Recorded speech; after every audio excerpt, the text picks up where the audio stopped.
Good evening, everyone. I'm Muskan, and I'll be your host for this session. So, gives me pleasure to welcome our next distinguished speaker of the session, Mr. Beerud Sheth. Beerud Sheth is the co-founder and CEO of Gupshup, a conversational messaging services company, which is now a unicorn. Gupshup is the world's leading messaging and bot platform that has been used by many developers and handles nearly 4 billion messages per month. It is one of the early startups incubated at the Society for Innovation and Entrepreneurship, SINE, IIT Bombay in 2004, and is perhaps the first unicorn from any academic linked incubator in the country. Sir has also founded Elance, the world's largest online services marketplace. Before becoming an entrepreneur, Mr. Seth worked in the financial services industry at Merrill, Lynch, and Citicorp Securities. He is an alumnus of IIT Bombay and holds a Master's of Science degree in Computer Science from MIT.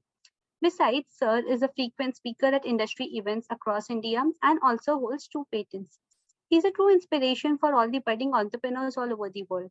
I welcome you, sir, for E-CONCLAVE 2021 on behalf of IIT Bombay and everyone who has joined us in this session.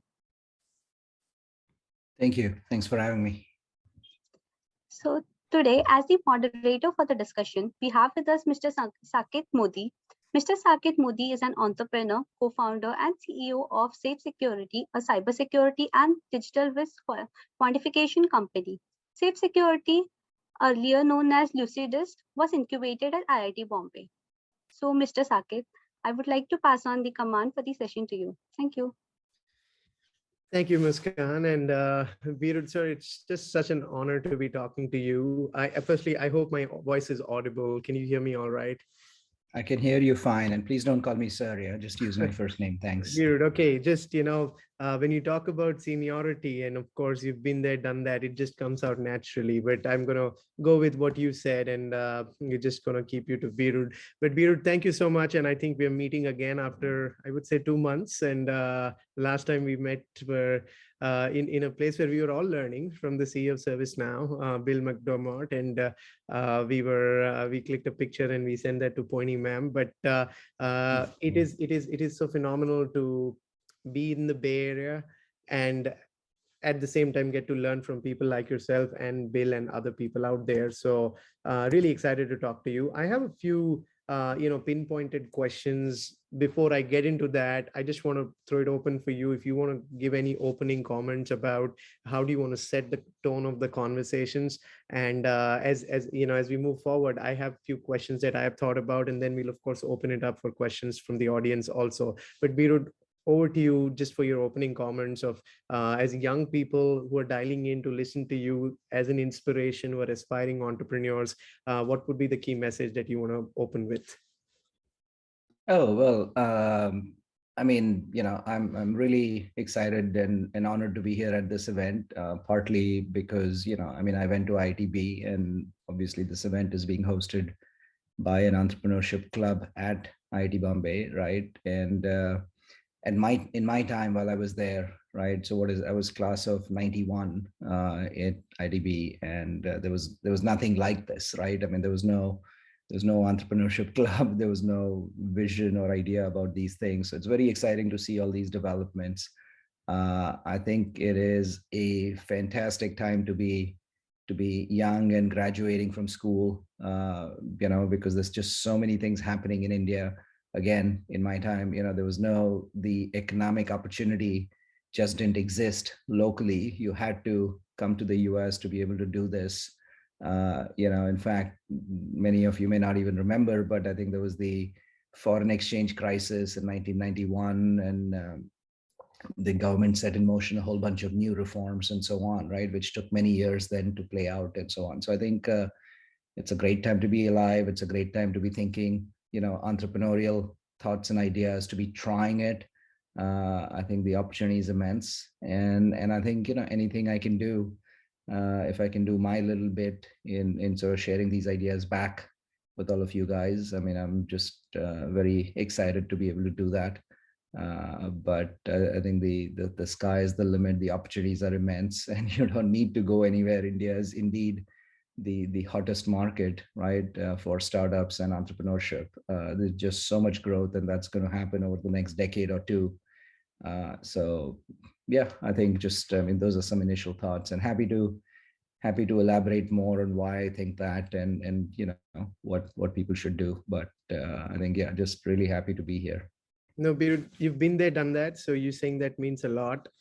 Let's take from the absolute ground zero. Let's take somebody who's in his or her final year or third year of undergrad today, who's listening to this conversation. And you yourself, you started your career with Citibank, with Merrill Lynch, and then of course went on to Upwork, and then co-founded your own startup, right? Now, today, when somebody's in their third or fourth year, let's start from the absolute ground zero. What do you think that they should be aspiring towards? Because literally in the next 1 week, I'm going to the campus for recruitment, and I'm in a way competing with McKinsey and Amazon and Apple and everybody which is coming out there for the same set of talent. So what do you think for somebody who's coming out fresh today from IIT Bombay, what should be top of their mind? Let's start from there, and then of course we'll build on to the career path that you've seen, Beerud. Oh, you're probably competing with unknown startups that they're going to start themselves, right? Not just the McKinseys and the Amazons. Yeah. So I think, well, firstly, entrepreneurship really is a state of mind. Okay. It is a problem solving mindset. It is about saying, okay, here are the challenges, or here's the world as it is. And an entrepreneur sort of says, okay, here's a vision for how it should be.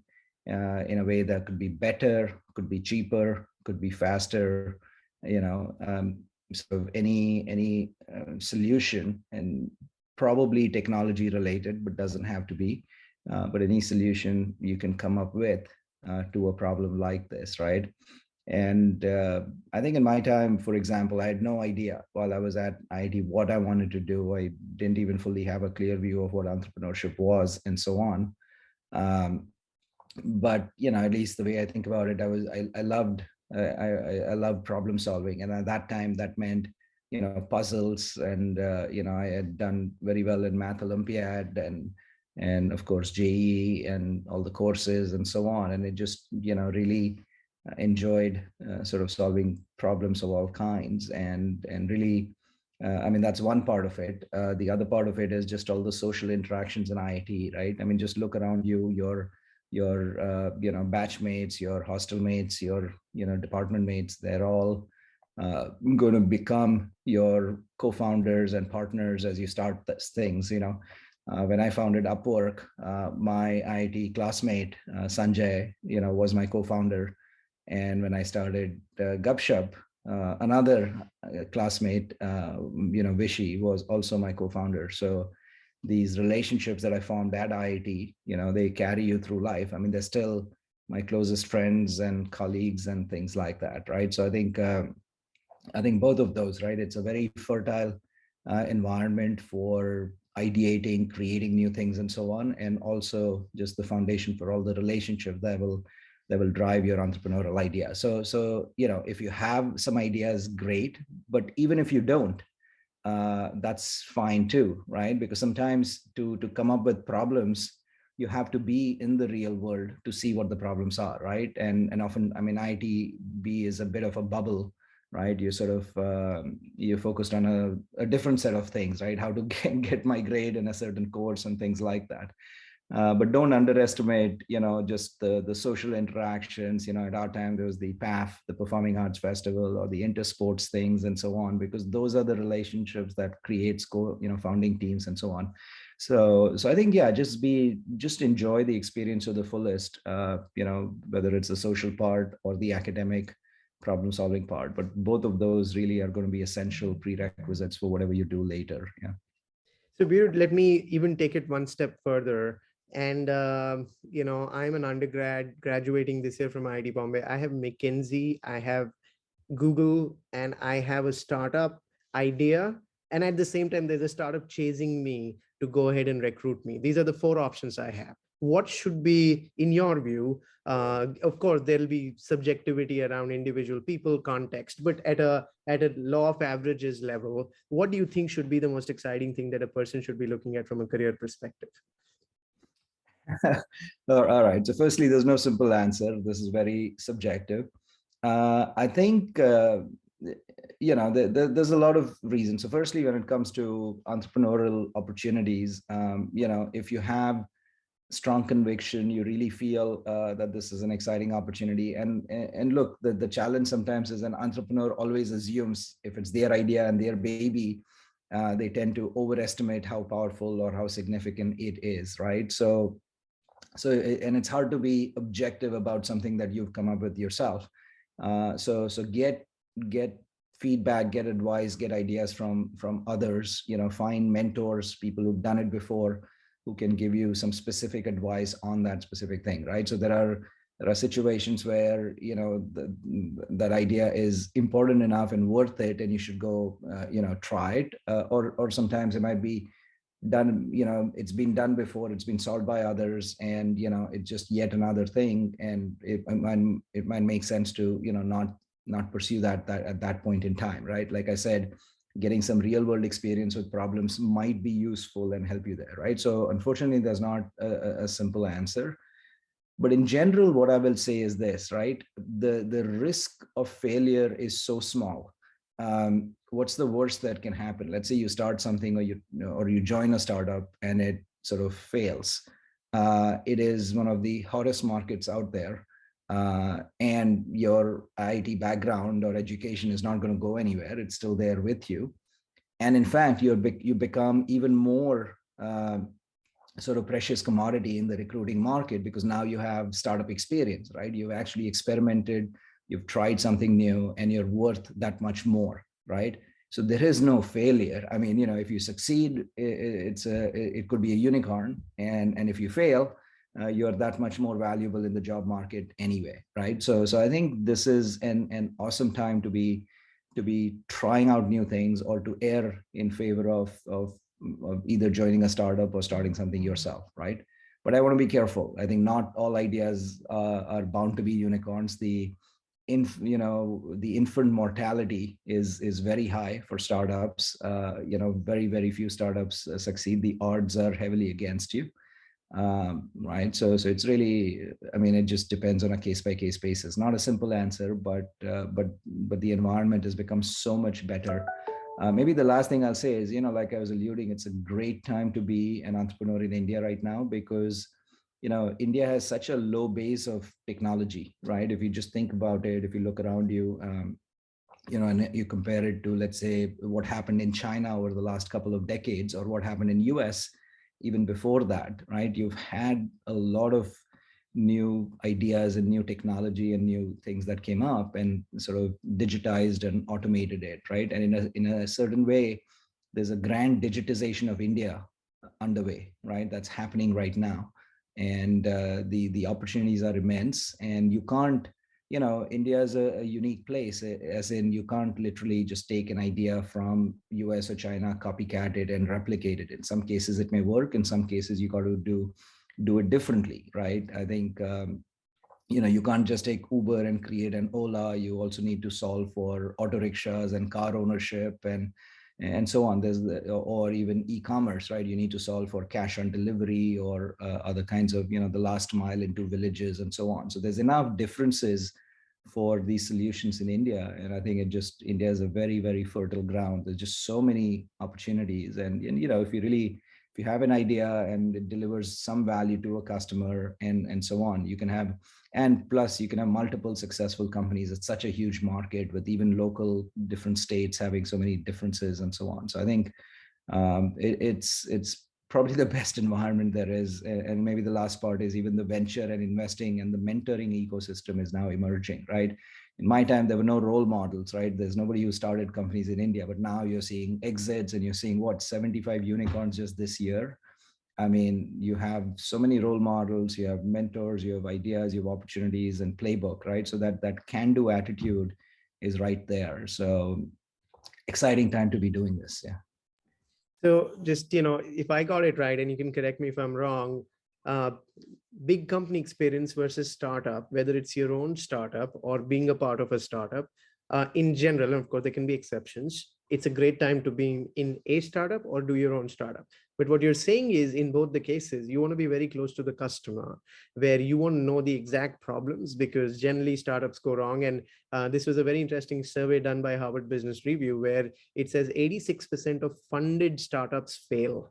And again, their definition of failed was where an acquisition did not happen, or they did not go IPO. So 86%. So there's a very, very, very high mortality rate. And this was funded startups. Forget about if you add the non-funded, of course, the number goes very, very high. So extremely valuable, part there, Beerud. But when we say that the risk is very low, let's talk a little bit about the risks also. And if you're comfortable, look, you've been super successful. You've done multiple startups, and clearly, you're somebody who's lived the American dream, and, you've come from India to the US and done things so successfully, Beerud, and you're a role model for so many of us. But very often we miss out talking about the failures, because in the good story, it almost seems like, oh, one fine day we were a unicorn and you're always destined to be a unicorn. So if you're comfortable, can you share maybe a few examples of things where things really went south and things were really, really very difficult? And just so that, we get a perspective about, all great things come with real challenges, where maybe existentially there was a crisis. I know Jack Welch used to say this when I was reading his biography, that you're never a real company till the time you had a near-death experience as a company. The moment you have that is the time you become a real CEO in a real company. Now, I don't know how much you believe that, but that's Jack Welch. But, your thoughts on those lines, Beerud, and any of your experiences that you can share with us on failure of, what you saw, which was pretty critical. Oh, absolutely. I think, entrepreneurship is in some ways like the hardest way to make money, right? I think it's extremely stressful. It's a roller coaster ride with lots of ups and downs. And the up moments are extremely euphoric. You feel like you're on top of the world. And then the down moments are very depressing and very stressful, near-death experiences, like you said. And I think, just think about firstly how long some of these companies take. And in my case, right, I think Elance was the company I founded, which is now called Upwork. It took 20 years from founding to IPO, right? And I joke that it was an overnight success, 20 years in the making, right? Now, to be fair, I wasn't at the company all of those 20 years. I was there for about 8 or 9 years. Then I was on the board for another 8 or 9 years, and then it went public, right? And then when I left my operating role after the first 8 years, then I started Gupshup, which again has been about 15 years, and hopefully will do an IPO soon, right? So I'm still ahead of my track record, and so on. Now, firstly, most of you guys coming out, you're probably not even, think about it. Your entire life, as you know, it is about how long it took to do this. And by the way, in that many years, I think there were many stressful moments and near-death experiences, like you said, right? I think, like in our case in Elance, right, in 2001, there was a whole market crash, right, which lasted. The effects of that lasted for 3, 4, 5 years. And imagine all your customers suddenly have no money, and your market sort of disappears, and you have to change your strategy and do different kinds of things. You have to lay off half the people. You hired a lot of people with a lot of ambition, and now you have to lay them off. Again, that can be very stressful at a personal level.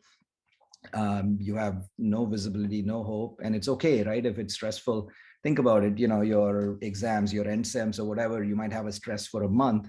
Well, try that for a year, and then for 5 years and 7 or 8 years, and it just sort of, it can be really depressing. And while you're trying to still lead a life, and you may be married, and you may have kids, and so at different stages of life, right? And it's okay to go through stress yourself, but then you're subjecting your family to a lot of this as well, right? So these can be very stressful moments. Or let's say you built out some even at Gupshup, right? We actually started with an SMS-based social network, right? Which grew enormously successful. We had 70 million users, much bigger than Twitter and Facebook in 2010. And then we realized that, successful as it is, we could not continue to subsidize it or even monetize it. And we had to do a complete pivot. And that is extremely stressful because one moment you're sort of excited that as to how big it could be, and then the other moment you're sort of just going to completely modify it and change it. And then we went through, we nearly ran out of cash, right? You're barely 1 or 2 months away from meeting payroll, right? Meaning you won't be able to pay your own employees for some time. So I think these are extremely stressful moments, and those things last. Sometimes in fact, in 2008, by the way, there was another market crash and crisis, right? And many of you may not even remember because you've just seen stock markets go up and to the right, but it doesn't always happen that way, right? These cycles, these business cycles happen and will continue. So I think these are very, very scary, and these are like horror moments, right? And so when you go down the entrepreneurship path, I mean, don't go in with rose-tinted glasses. Don't assume that it's all going to be fantastic and fun and so on. I think there's a lot. It can also, screw up with your personal relationships, right? Because all of this business stress can translate into stress with your co-founders, stress with your family, and so on. So this is certainly not easy. And you really, I think maybe we'll talk more about it, but just your own mental fortitude, your mental strength and your balance. I mean, you have to be very cool about it, saying, look, I think you just have to stay balanced around it, saying it's not my fault. I'm going to control what I can and not worry about what I cannot control. And the one thing I'll tell you is, for all the advantages that IIT provides you, one of the biggest disadvantages it provides you is the fact that, like, think about it. All of us have come through great odds to succeed, get through JEE and be where you are. And you think, oh, okay, if I'm smart and if I work hard, I will succeed. Well, in the startup, and that's true, right? In the academic life, but that's certainly not true in the business world or in the entrepreneurship world, where everybody is smart, everybody's working hard, and still most startups fail. And then if that can be a very big personal shock, right? I mean, you sort of suddenly say, oh, wait a minute, how could this happen, right? And then you compare yourself with your friend who took a job and is now getting promotions and is getting a hefty salary. And here, you started a company and then 3 or 5 years later, it just completely failed, or you're struggling and so on. Because it's not, in the real world, there's a lot of other factors that can determine success, and there's an element of luck as well, right? Can't deny that. So it's really, it can be challenging because it's the rules of the game have suddenly changed and so on. So which is why you find a lot of IITians will say, you know what, I'll just stick with the job because it's sort of the same thing. If I work hard and keep doing better, I'll get the promotion. But as an entrepreneur, it doesn't happen, right? You could work even harder and you try even smarter, but you still have failures and so on. So I think that, that willingness to fail, the ability to take a hit and to get back again and saying, okay, it's not like I'm any less smarter, and it's not like I'm any less hardworking, but it just didn't work out, or I didn't anticipate the market change. I didn't anticipate what a customer would do. I didn't anticipate a new technology transition, and so on, right? So I think it can be very, very stressful. And what happens as an entrepreneur, you are exposed to the market forces, right? Unlike when you take a job, somebody else is worrying about the market. Somebody else is exposed, dealing with investors, dealing with employees, dealing with the market forces. And oftentimes people inside are kind of insulated, right? But as an entrepreneur, you're exposed to everything, to the rejection that comes up, to the, market changes and all that stuff. So it can be, it's certainly not easy. And by the way, if this has scared a few people away from starting their own companies, maybe that's a good thing, right? That's not my intention, but I think it is important to be realistic about what this means. Yeah. This is super helpful, Beerud, because you saying this actually brings home the fact that while a lot of entrepreneurship can look very, very cool, and the output might look like people are floating in money and only on the cover pages of magazines. There's a lot more that goes in. Beerud, if you were to give advice to yourself, right? I mean, your first startup, and you said it took 20 years, right? And I know of a non-revenue generating startup that just got funded last week, valued at $500 million. And there's so many examples where startups less than say a year or 2 years also become unicorns, right? And very rightly so. Some places the amount of time is shrinking because the time to market, the time of validity is actually becoming faster and faster. So not everything looks like a bubble. Some of it might still be, but some of it might be genuine valuation. So if you were to give advice to yourself, looking at the delay and at the same time the failures which happened, what would be that piece of advice that you would give yourself 20 years back when you were starting, that you think would have changed your trajectory at that time? It might be a different time, but based on what would be those 2 or 3 things that I definitely want to keep in mind? Number 1, number 2, number 3, in terms of the team, in terms of customers, in terms of advisors, investors, or all of the above. Your thoughts on that, Beerud? Yeah, I think firstly, the fact that these companies are getting high valuations and so on is a great sign, right? In some ways, I think it does. It's an opportunity that I think young entrepreneur, any entrepreneur should absolutely take advantage of, right? We've been doing big funding rounds and so on because ultimately to create startups, I mean, capital is an important part of it. Okay. But it's not the only part of it. I think any entrepreneur who assumes like that company, right, got a $500 million valuation, so now I've arrived, or many of the magazines, they'll ask me all the time saying, oh, now you've achieved unicorn status. I'm like, yes, but this is not like a irreversible process, right? It's not an irrevocable milestone. I could become a non-unicorn tomorrow if I suddenly in my head assume that I'm smarter, I'm better off because I achieved this status. You have to continue, you have to continue delivering, developing, and so on. And I think if you get carried away, if even for a moment you make the mistake of thinking that, oh, you've arrived, you've achieved, then I think that's the starting point. That's a recipe for disaster. So I think you really have to be careful about, focus on building business value, and the valuation will follow, right? Valuation as an outcome, and it's not sort of a creator of success. It's a way to measure success, right? So I think the advice, the advice to my younger self would really be that, which is take advantage of the funding markets and the opportunity, but that doesn't, that's not a sign of success. That's a contributor. That's an input factor to success. That's not the definition of success, right? So I think really, the way I like to think about it, the only reality is the customer reality, right? Does the customer love your product? Are they using your product? Are they paying for your product? And so on. And that's a very hard thing to achieve, right? Because when you're creating something new, you might be excited about it, but many times your customer might say, look, I'm busy, come back later, right? Meaning, and if they say that, then that's not an important enough solution to them, or I don't have time to worry about this, or I'm not going to pay this much for it. Well, all of those are indications that your product is not ready, or it's not critical, right?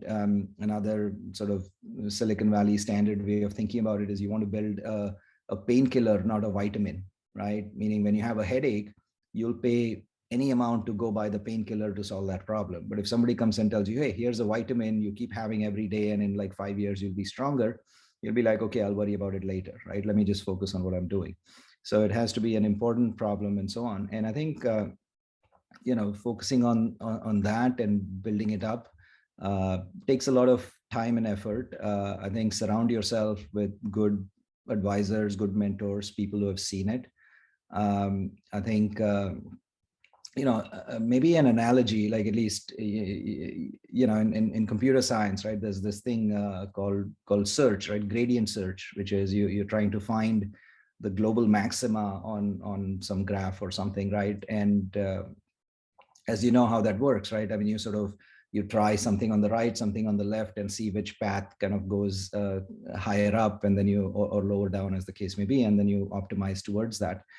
And developing a startup is a little bit like that, right? It's sort of, if it's new, if it's a copycat model of something, then you already know that it works or how it would work. But if you're trying something innovative that nobody else has done before, then it's a little bit like, you're sort of blindfolded in uncharted territory and you're trying to, let's say, climb a mountain, right? And you need to go to the top, but you can't see anything. And what you do is you take a step to the right, a step to the left, right? You're experimenting with different things, and whichever way it goes up, you say, okay, this must be the path that leads to it. And then to speed up, maybe you get 10 of your friends to also search for, do the same. And then once somebody finds a step up, then you kind of do more of it, right? So I think it's a little bit like that. And because it's dark and because nobody can see, you don't have that visibility, it helps to have mentors, advisors, investors that have done it before, that can guide you, saying, okay, look, here's a way to test your idea or to iterate over it quickly, or this path is a more likely path of success, that is a less likely path. But anybody who claims they know everything, I mean, that's just not true, right? So really you want to, one thing I found is, as a seasoned entrepreneur, I can anticipate problems. I can see some patterns. For example, you hire the right people with the right kind of attitude, right? Not just for the resume. They may be great at a particular thing, but if they don't have the right mindset, then that can be a recipe for failure. Or sometimes when you're doing deals, right, with investors or with customers and so on, some terms, you may not think about it, but there could be a problem in the future and so on. So being able to anticipate, right, things that can become problems in the future is where it can be very helpful. So I think really, no one can go alone. You have to build a team around you, your co-founders, other employees, mentors, investors, advisors. I think that's what it takes. But if you think about what's special about Silicon Valley, right? Why is there such a high density of successful startups? It's really because there's a very, the shared experiences out here are just deep, because lots of people have tried startups, have tried different things, succeeded and failed, and live to tell that experience, right? So you'll have people sharing that experiences with other startups, saying, look, try this because it's a good marketing strategy. Don't try that. I've tried that already and that failed. Or hire this kind of person, or I've heard great things about that, or here's a template that works very well, and so on. And I think India is now starting to build it, right? We don't have that yet in India, right? I mean, you barely have startup exits, and therefore you don't have the number of entrepreneurs who've tried different things in different spaces and so on. But I can easily see that happening, like in a few years, right? Given that there are so many unicorns, and some might fail, but many of them will succeed. And as that happens, then that all of that cycle repeats, and I think it'll happen. So anyway, I think long story short, just get people who've tried different things before, and they can advise you and help you go faster. Beerud, again, I will summarize what you're saying, but I want to go slightly deeper in a few points, because I'm sure a number of people will have this question. For example, you said, don't hire people for their profile or CVs, hire them for the right mindset. You also said that, get the right mentors and investors who can help you with seeing the journey. How can somebody find, because recruiting, as will be the number one job after setting the vision of the company of a founder and CEO.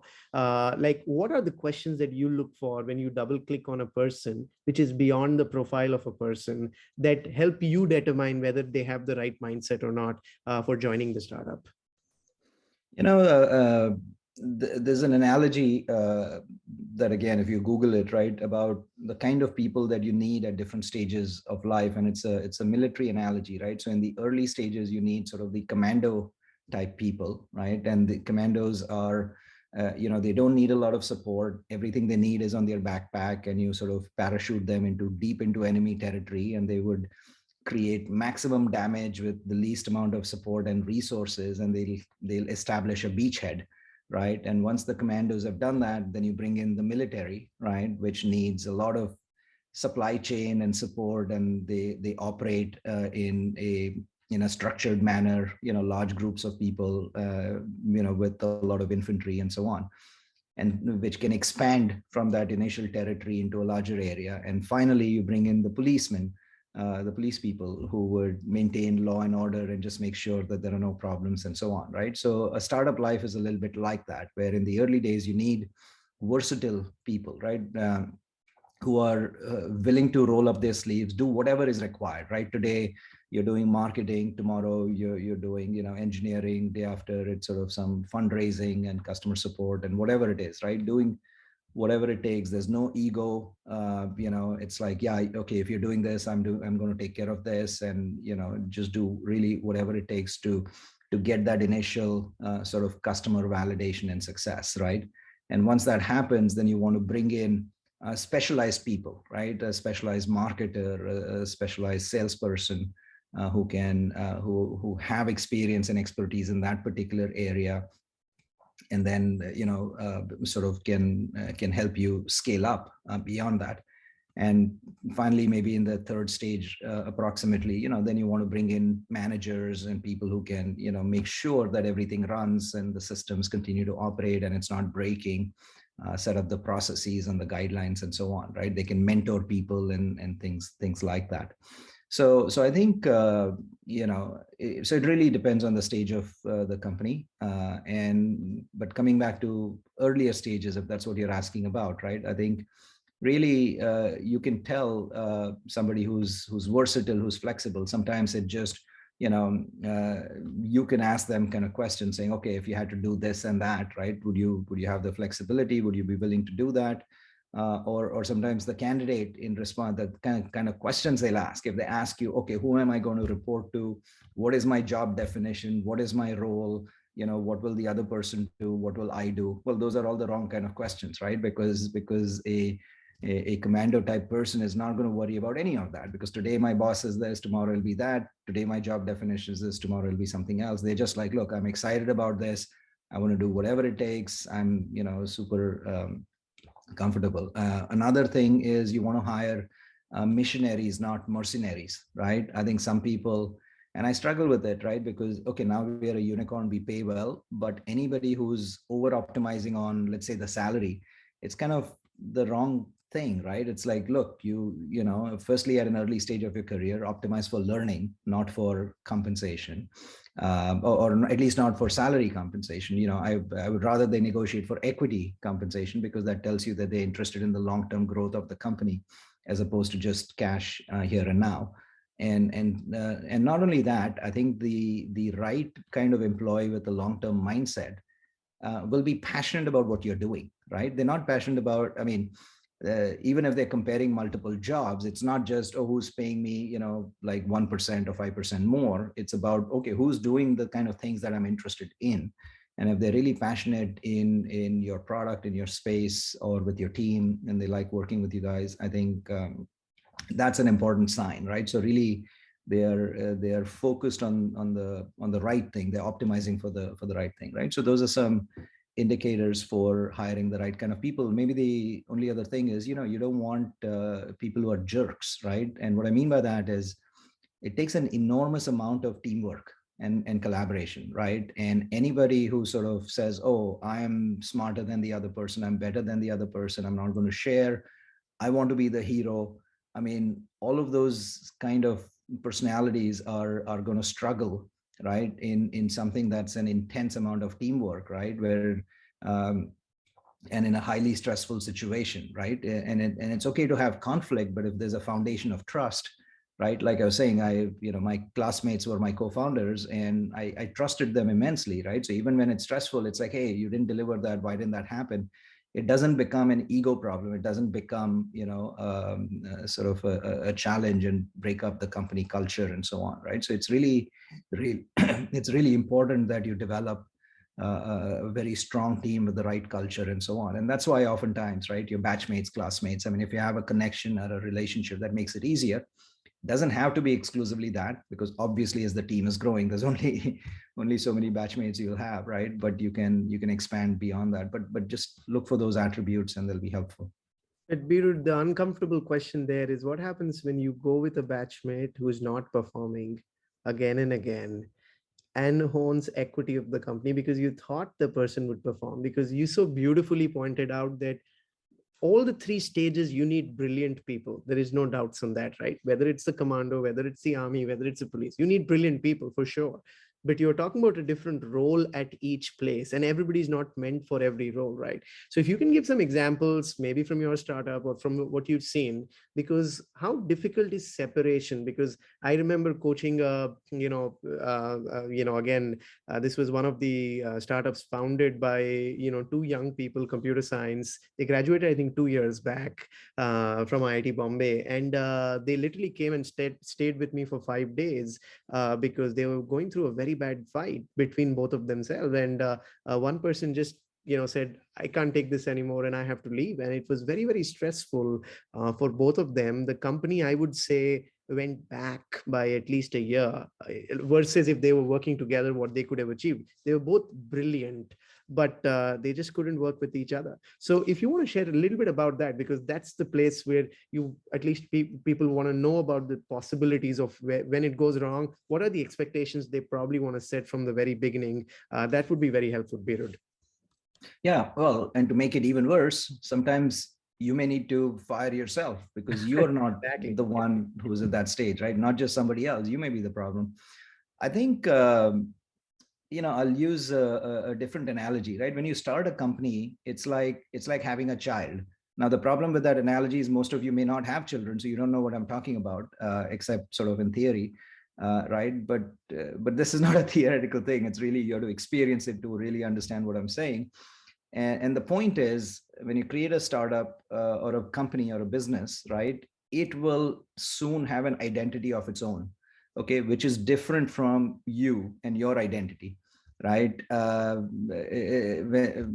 people have kids and the kids grow up, many parents often don't realize that, hey, this is a different person with different interests and different objectives, and they're not going to become a doctor because you were a doctor, and they're not going to do this because you wanted them to do that. They have ideas of their own, and they have passions of their own, and they want to do different things, right? And all of us know what that means. As scores of Hindi movies with these sort of storylines. Well, it's the same challenge with startups. When you build a startup will have a need of its own. And maybe on day zero, you were the startup, right? You and the founding team, you are essential and integral to the startup. But as the startup grows up, as it becomes bigger, it has a mind of its own, and it has needs of its own and requirements of its own. And then it needs, as it scales up, it needs a military person and a police person. But what you're interested in may be different from what the startup needs, right?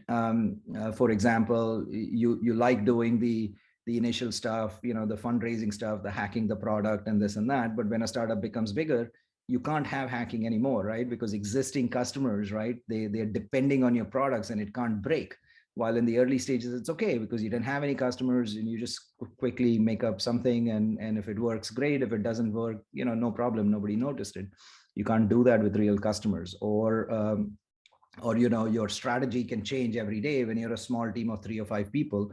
But you can't do that when you have 100 people and they're depending on you, and you can't kind of have a whipsaw where today you say this, tomorrow you change your mind, day after you change it back again. Well, you can't do that, right?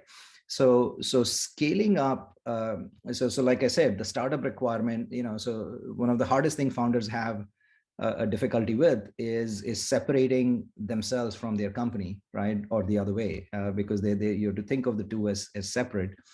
And when you're creating, the ultimate form of sacrifice as a founder is just like a parent, which is you prioritize the startup need over your own personal need, what the startup needs over what you need, right? Because look, you started the company, you want to be the hero, you want to be the leader of the company. But if the startup needs a different leader or a different hero, I think it's the ultimate form of sacrifice to say, okay, maybe I'm not the right person, or maybe one of the co-founding team is not the right person, and so on. And that takes an enormous amount of maturity, and common sense, which is actually very uncommon, right? People struggle with this. It's really, it's such a difficult conversation to have, where in the example you gave, where 2 founders, they were batchmates, they were classmates, and there's so much sort of history, right, to get to that stage. And you say, look, I sacrificed blood, sweat, and tears, and now you're going to fire me, or now I can't do this. Without me, the company would not have succeeded. And then the answer is yes, all of that is true. But the way it ran so far is not the way it can continue running. The future has to be different, right? It's sort of thing. And again, like the parent analogy, right? In the first year, the baby could not have done anything without the parent, and they were completely essential. But when the kid is ready to go to college, the parent can't say, oh, wait a minute, I'm going to come with you, stay in the room and take care of everything. It's like, no, it's a different stage of life. It's a different stage of growth. And the startup or the child needs that independence, needs that freedom, needs that scaling up, and a very different set of priorities. So I think these are, I think it's a longer discussion, and don't want to go into all the details, but I think the main point is that maturity or thinking about the startup or the company as different from you, trying to understand what the startup needs. And this is where, right, I think this is where having advisors, mentors, investors can help. They may not always be right, I can assure you of that also.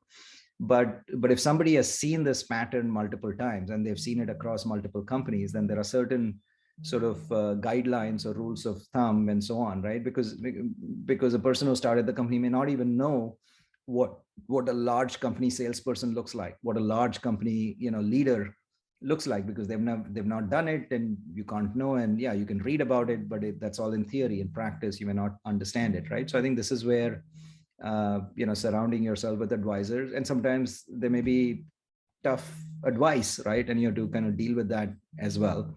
And I've gone through all of this, right? I think like Elance, I founded it, and then we hired another CEO who sort of, because he was going down the enterprise path, and I wasn't the right person for the enterprise thing, and that was fine. And then I sort of started this other company, and this other company, we had co-founders. There were multiple ones, and some of them were not a good fit, and we had to go through it. And the best way, maybe the simplest advice, is you have to separate the personality or the relationship from the situation, right? You kind of have to depersonalize it, right? It's not about you're a bad person. It's just that, what the company needs is different. I mean, you're a great person. I still love you as a friend. We are still, that relationship is still, hopefully intact. But what the company needs is different from what you have, and what you did so far was great, very grateful for it. But going forward, that cannot continue, or it has to be a little different, or somebody else has to do it. Maybe there's a different role, and so on, right? And these are very sensitive, very difficult, very challenging and stressful conversations, right? And if you've never experienced it, you'll agonize with it for like days or weeks, and still not get it right. But I think there's, with experience, you'll get better at it. Yeah. What I'm hearing there is, Beerud, and you can correct me if I'm wrong, what you said, and I'm just conscious of the time also, we left with 5 minutes, but just summarizing my understanding, it always starts with understanding the customer problem in true sense, because if that is not there, no matter what teams you have, et cetera, there'll always be. Now, you always iterate towards the solution, of course, and that's where you can almost think of team and customers, because while Amazons of the world aspire, the vision statement of Amazon is to become the world's most customer-centric company in the world, right? That's Amazon. Their number one value is their customer. Jeff Bezos very famously says, they leave one chair open in all of their meetings, because that one chair belongs to the customer, so that every decision you make, you think about the customer. But there is the other example of Richard Branson, who runs Virgin, which says, no, I'm not a customer first company, I'm an employee first company. Because when you have a lot of very happy, very, very passionate employees about solving a particular problem, the customers are automatically happier. Again, I don't think there is a right answer there. These are two different ways. I actually look at both of them as two sides of the same coin, because a lot of happy employees, which are very motivated to make things happen, automatically get happy customers, and a lot of happy customers make happy employees. But to put that together, you're saying the culture becomes very, very important, of making sure, and how do you build the right culture is where you get the right mentors externally, or get the right people internally, and put that together. So that was my little understanding on those lines. So again, we just left with 4 minutes. There were a few questions which are specific to your domain. So I didn't ask because there are a lot of people which are not from your domain, and I wanted it to be about entrepreneurship and not a particular thing. Two questions. One, any final thoughts that you have for everybody here? And secondly, if they want to reach out to you, what should be the best medium? If they want to get you as a mentor and advisor, what can that be, Beerud? Yeah, I think, sure. I think in terms of final thoughts, I think just to summarize some of the things I've said, it's a fantastic time to be an entrepreneur. There's a lot of opportunity. If you have any ideas and so on, it's a good time to try them, to flesh them out.